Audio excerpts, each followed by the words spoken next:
Era algo peor. Era la sensación de que el mundo podía volverse oscuro sin previo aviso y que nadie iba a venir a salvarte. La primera vez que escuchamos esa respiración metálica, no sentimos miedo infantil. Sentimos una amenaza adulta antes de tener edad para entenderla. Si este recuerdo te golpea más fuerte ahora que entonces, quédate. Suscríbete a VHE Retro como quien se sienta en silencio junto a alguien que también necesita volver a mirar el pasado sin mentirse. Aquí no venimos a celebrar mitos, venimos a desarmarlos con la edad encima. El 25 de mayo de 1977, Star Wars Episodio 4. Una nueva esperanza se estrenó en Estados Unidos. No fue un simple estreno, fue una colisión cultural. En un mundo todavía marcado por la guerra de Vietnam, por el escándalo de Watergate, por la desconfianza hacia el poder y las instituciones, apareció una historia que parecía fantasía espacial, pero que escondía algo mucho más inquietante. En esa primera proyección, muchos entramos al cine buscando evasión. Salimos con una figura grabada en la memoria que no se parecía a nada que hubiéramos visto antes. La película comienza sin aviso emocional. Texto dorado, espacio, huida. Y entonces la nave imperial ocupa la pantalla como un muro. Ahí, sin darnos tiempo a acomodarnos en la butaca, George Lucas nos enseñó una verdad incómoda. El poder no avisa, avanza. Cuando la puerta de la Tantive B4 explota y los soldados rebeldes caen, aparece Darth Vader. No corre, no grita, camina entre cadáveres como si el resultado ya estuviera decidido desde antes. Y en ese momento, aunque no lo sabíamos conscientemente, algo se rompió dentro de nosotros. Lo recordamos como espectadores, no como protagonistas. Desde la butaca, con los ojos abiertos, el corazón acelerado, sin saber por qué ese personaje nos producía una mezcla extraña de terror y fascinación. No parecía humano, y eso era exactamente lo más perturbador. Aquí empieza la verdad incómoda que nunca nos contaron de jóvenes. No una curiosidad simpática, no un dato de merchandising. 10 elementos reales, canónicos y culturales que explican por qué Darth Vader no fue simplemente el villano, sino una representación del mal adulto, del que no se redime con facilidad. 1. Darth Vader no se presenta como un enemigo, sino como una fuerza. En Episodio 4 no conocemos su historia, no entendemos sus motivaciones, y eso es deliberado. Su maldad nace del vacío narrativo. No saber quién es lo vuelve omnipresente. Como espectadores jóvenes eso nos intrigaba. Como adultos, entendemos que lo desconocido es siempre más aterrador que lo explicado. 2. Su primera acción significativa no es luchar, es interrogar. ¿Dónde están los planos que interceptaste? No pregunta para saber, pregunta para afirmar que tiene el control. La tortura viene después como consecuencia natural. Aquí aprendimos, sin darnos cuenta, que el mal no siempre empieza con violencia física, sino con dominación psicológica. 3. Su respiración no es un efecto sonoro, es una declaración de existencia. Cada inhalación mecánica nos recuerda que algo está roto dentro de él y que aún así sigue funcionando. Hoy, con años encima, entendemos que no es solo intimidante, es profundamente triste. Un ser que sobrevive sin vivir. 4. Darth Vader mata sin tocar. El estrangulamiento del almirante Motti no es un arrebato de ira, es una corrección pública. Lo hace frente a otros oficiales para dejar claro que la disidencia no se debate, se elimina. De niños vimos poder. De adultos vemos terrorismo institucional. 5. No necesita elevar la voz. James Earl Jones le dio una entonación calmada, casi pedagógica. Esa elección convierte cada amenaza en algo peor. No parece enfadado, parece convencido. Y pocas cosas son más peligrosas que alguien absolutamente convencido de su causa. 6. Su relación con la Estrella de la Muerte es reveladora. Cuando desprecia la capacidad de destruir planetas frente al poder de la fuerza, no está siendo sutil e humilde. Está diciendo que la muerte masiva es irrelevante. Como espectadores jóvenes, nos sonó épico. Hoy suena escalofriante. 7. Darth Vader no muestra empatía ni siquiera hacia quienes le sirven. No hay camaradería, no hay lealtad emocional, solo utilidad. Eso lo convierte en algo más que un antagonista. Lo convierte en un modelo de deshumanización total. 8. Su duelo con Obi-Wan Kenobi no es un clímax heroico, es una ejecución simbólica. Cuando dice, cuando te dejé era el aprendiz, ahora soy el maestro, no celebra crecimiento, celebra haber abandonado cualquier límite moral. La muerte de Obi-Wan no es una victoria, es la confirmación de que Vader ya no necesita demostrarse nada. 9. En episodio 4, Vader no es derrotado, sobrevive, flota en el espacio, intacto. El mal no recibe castigo proporcional, y ese detalle, que de niños aceptamos como continuará, de adultos lo entendemos como una de las verdades más duras de la vida. No siempre hay justicia ahorita inmediata. 10. Darth Vader funciona porque no pide comprensión. No busca que lo entendamos, nos obliga a aceptarlo, y eso lo hace infinitamente más malvado que cualquier villano que necesite justificar sus actos. Mientras veíamos la película, sentíamos admiración por Luke, simpatía por Han, esperanza con Leia, pero Darth Vader se quedaba con algo más profundo, nuestra atención silenciosa. Nos incomodaba, y ahora, con los años, esa incomodidad se transforma en una pregunta que duele. Cuando eras joven, ¿creías que Darth Vader era malvado porque hacía cosas terribles? ¿O porque representaba la posibilidad de que el poder absoluto no tuviera rostro humano, ni remordimiento, ni redención inmediata? Esta historia no se trata de destruir un recuerdo querido. Se trata de entender por qué ese recuerdo sigue vivo. Porque Darth Vader no envejeció mal, envejecimos nosotros, y al hacerlo, entendimos que el verdadero terror no era su espada láser, sino su certeza. La escena ocurrió y nunca volvimos a ser los mismos, aunque tardamos décadas en aceptarlo. No fue una explosión espectacular lo que nos marcó, fue la calma con la que ocurrió, la serenidad con la que el mal decidió borrar un planeta entero mientras nosotros, sentados en una butaca, todavía creíamos que en las historias siempre había un límite que no se cruzaba. Si sigues aquí, quédate un poco más con VHS Retro.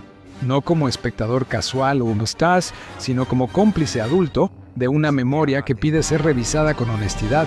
Hay escenas que no envejecen porque nunca fueron infantiles, aunque nosotros sí lo fuimos. El evento que define de forma irreversible a Darth Vader en Star Wars Episodio 4 tiene nombre, momento exacto y consecuencias emocionales que aún hoy pesan. Ocurre en la secuencia de la destrucción de Alderaan, presentada por primera vez al público el 25 de mayo de 1977. No fue el clímax final, no fue un duelo de espadas, no fue una victoria rebelde, fue algo peor, una demostración de poder absoluto ejecutada con frialdad burocrática. Como espectadores llegamos a esa escena todavía protegidos por la ilusión de la aventura. Leia había sido capturada, sí, pero las historias nos habían enseñado que la princesa siempre sobrevive, que el villano amenaza, pero no cumple del todo, que hay reglas no escritas. Y entonces Darth Vader aparece en esa sala blanca, impoluta, sin ira visible, sin urgencia. Su presencia no domina la escena por gritos, sino por silencio. Está ahí para observar, para asegurarse de que el mensaje sea claro.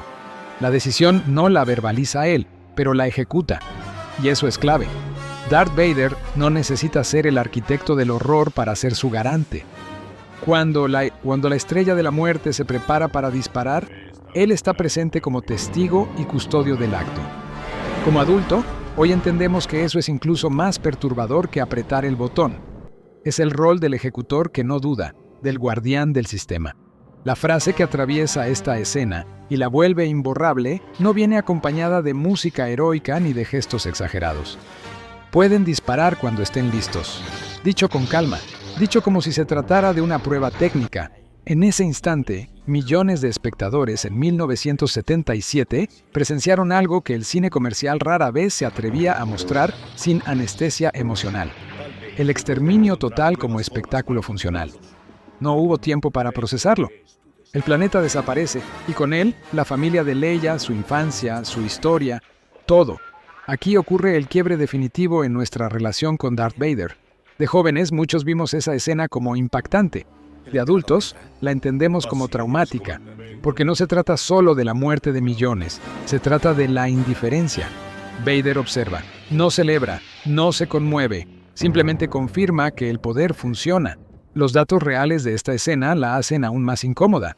Alderaan no era una base militar, era un planeta pacifista, sin armamento, símbolo de diplomacia en la galaxia. La decisión de destruirlo no tenía valor estratégico inmediato, era un mensaje, y Darth Vader fue el rostro silencioso de ese mensaje. Hoy, con una mirada adulta, eso lo coloca en una categoría distinta de maldad, la del terror ejemplificador. Después de Alderaan, nada vuelve a sentirse seguro. Y eso se refleja en el ritmo de la película. La aventura se oscurece, el humor se vuelve defensa. Como espectadores, sentimos que algo se ha perdido, aunque no sepamos explicarlo. Esa es la marca de una herida narrativa bien hecha. Y entonces llega el siguiente momento clave, el enfrentamiento con Obi-Wan Kenobi, ocurrido poco después en la Estrella de la Muerte. No es una escena larga, pero es devastadora, no por la coreografía, sino por el significado. Cuando Vader dice, él siente algo, una presencia que no había sentido desde... Hay una pausa, una grieta mínima. Por un segundo creemos ver humanidad, pero no dura. El duelo no es una revancha emocional, es un cierre. Vader no busca reconciliación, busca borrar el pasado. La muerte de Obi-Wan, el 25 de mayo de 1977, en la experiencia original del espectador, fue uno de los primeros golpes emocionales reales para toda una generación. El mentor muere, el adulto protector desaparece, y quien queda en pie es Darth Vader, no como vencedor glorioso, sino como sobreviviente del conflicto moral. Como adulto, hoy entendemos que ese momento nos enseñó algo brutal sin decirlo. El bien no siempre sobrevive, y cuando lo hace, a veces es en forma de recuerdo. Desde el punto de vista cultural, esta escena rompió una expectativa profunda del cine clásico. El héroe mayor no ganaba, el villano no caía, y el público salía del cine con una sensación extraña, difícil de verbalizar. No era tristeza pura, era desorientación. Aquí es donde la frase más recordada de Vader en esta película adquiere un significado distinto con los años. Luke, yo soy tu padre. Aún no existía, pero la semilla estaba plantada. Vader no era solo el enemigo externo, era la figura de autoridad corrupta, la sombra del adulto que falla, el poder que traiciona su función protectora. Como adultos, al volver a ver episodio 4, algo nos incomoda profundamente. Darth Vader no parece apresurado, ni nervioso ni inseguro. Parece convencido. Y esa convicción, hoy lo sabemos, es uno de los rasgos más peligrosos del mal real. No el caos, sino el orden sin conciencia. Déjame preguntarte algo que tal vez nunca te hiciste cuando eras joven. Cuando viste destruir Alderaan, ¿sentiste tristeza o sentiste por primera vez que el universo de Star Wars no prometía justicia inmediata?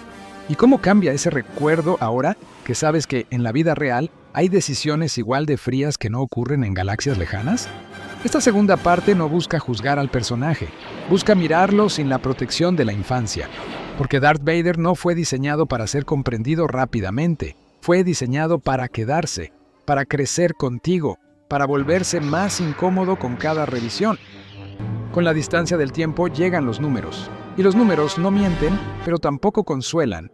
Porque cuando miramos las estadísticas frías, entendemos que Darth Vader no fue solo un personaje. Fue una máquina cultural que creció mientras nosotros crecíamos y que convirtió la maldad en algo familiar, rentable y, sin darnos cuenta, aceptable. Star Wars Episodio 4, estrenada el 25 de mayo de 1977, no solo cambió el cine, cambió la economía del entretenimiento. En su primer recorrido comercial, la película recaudó más de $775 millones a nivel mundial, sumando reestrenos, una cifra impensable para su época. Pero el verdadero impacto no estuvo solo en la taquilla, estuvo en todo lo que vino después. A finales de los años 70 y durante los 80, la franquicia Star Wars generó miles de millones de dólares en merchandising, y en el centro de ese fenómeno estaba Darth Vader. Las cifras son incómodas cuando se miran con honestidad adulta. Desde finales de los 70, los juguetes de Star Wars han generado más de $12,000 millones en ingresos acumulados, y Darth Vader ha sido, año tras año, uno de los personajes más vendidos. Cascos, figuras de acción, naves, disfraces, sables de luz. Convertimos al símbolo del terror en un objeto de juego infantil. Los niños dormían con él en forma de muñeco. Los adultos lo colocaban en estanterías como ícono de diseño. El mal absoluto se volvió coleccionable. Y aquí aparece la gran contradicción generacional. Mientras dentro de la historia Darth Vader representaba la pérdida total de la humanidad, fuera de la pantalla se convirtió en una figura casi entrañable. Su silueta negra decoraba cumpleaños, anuncios, campañas publicitarias. Su respiración se volvió imitable, casi divertida. No lo domesticamos porque dejara de ser oscuro. Lo domesticamos porque nos acostumbramos a su presencia. Y eso, visto hoy, es profundamente perturbador. Durante años, Darth Vader fue el villano definitivo sin explicación. Y funcionaba. Pero a finales de los 90 ocurrió algo que cambió para siempre la manera de entenderlo. En 1999, con el estreno de Star Wars Episodio 1, La amenaza fantasma, George Lucas abrió una puerta que muchos no sabíamos si queríamos cruzar, conocer al niño que fue Darth Vader, conocer a Anakin Skywalker. Ahí comenzó la relectura adulta más incómoda de todas, porque Anakin no aparece como un monstruo en potencia. Aparece como un niño esclavo, separado de su madre, criado en la carencia y el miedo. Un niño con talento extraordinario al que los adultos no supieron proteger. De pronto, la maldad ya no era un punto de partida, sino un destino construido paso a paso. Las precuelas, estrenadas entre 1999 y 2005, recaudaron en conjunto más de $2.500 millones en taquilla mundial. Pero su impacto emocional fue desigual. Muchos espectadores rechazaron inicialmente esa humanización. No queríamos ver a Vader caer, queríamos que siguiera siendo mito. Sin embargo, con los años, esas películas adquirieron otro peso. Nos obligaron a aceptar una verdad incómoda. Darth Vader no nació. Fue fabricado. Al ver a Anakin niño, entendimos algo que de jóvenes no estábamos preparados para asumir. La maldad no aparece de la nada. Se cultiva en la pérdida, en la frustración, en la sensación constante de no ser suficiente. El niño que corría en Tatooine, soñando con ser libre, es el mismo que décadas después observaba impasible la destrucción de Alderaan. No porque fueran personas distintas, sino porque nadie supo detener el proceso. Desde una mirada adulta, eso cambia todo. Darth Vader deja de ser solo el villano más icónico del cine y se convierte en una advertencia sobre lo que ocurre cuando el poder se entrega a alguien emocionalmente roto, cuando el miedo no se acompaña, cuando el dolor se confunde con destino. La frase que pronuncia en El retorno del Jedi, "Ya es demasiado tarde para mí", suena distinta después de ver al niño Anakin. Ya no es tragedia épica, es resignación aprendida. El legado de Vader es gigantesco. Aparece de forma directa en 6 episodios de la saga principal, influye en décadas de narrativa posterior y sigue siendo referencia obligada en cualquier discusión sobre villanos. Pero su herida sigue abierta, porque su redención final no borra la cadena de consecuencias que dejó atrás, y porque entender su origen no lo absuelve, lo hace más real. Como espectadores adultos, cargamos ahora con 2 imágenes superpuestas: el niño que quería ayudar a su madre y el hombre que ayudó a destruir mundos. Ambas son canónicas, ambas son ciertas, y juntas componen uno de los retratos más inquietantes del mal en la cultura popular. Antes de seguir, déjame hacerte una última pregunta en esta parte. Cuando hoy ves a Darth Vader, sabiendo todo lo que sabes de Anakin, ¿sientes compasión o sientes miedo de reconocer cuánto de ese camino podría existir en cualquier ser humano si las circunstancias lo empujan lo suficiente?